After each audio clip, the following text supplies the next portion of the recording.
যদি এই দেশে প্রতিষ্ঠিত হয়, কোন ভূখণ্ডে প্রতিষ্ঠিত হয়, তখন সেই সমাজে সেই দেশে শান্তি প্রতিষ্ঠিত হবে। প্রিয় উপস্থিতি, সর্বশেষ বলতে চাই, মাহে রমাদানে রোজা রাখার পরেও বহু মানুষ রোজার যে আসল উদ্দেশ্য সেটা সাধন করতে ব্যর্থ হচ্ছে।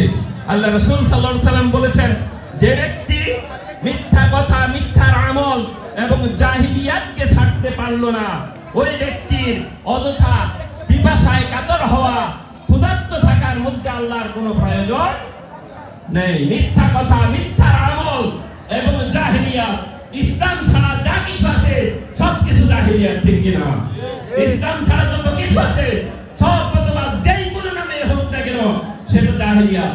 এজন্য বলবো, আসুন আজকে যারা এখানে উপস্থিত হয়েছেন, আমি বিশ্বাস করি এই লোকগুলো যদি সিদ্ধান্ত গ্রহণ করেন যে আমরা বাকই উত্তর ইউনিয়নটাকে একটা মডেল ইউনিয়নে পরিণত করব, প্রত্যেকটা সমাজ থেকে অন্যায়, অনাচার, অবিচার দূর করার জন্য আমরা আল্লাহর কোরআনের নীতি অনুসরণ করব।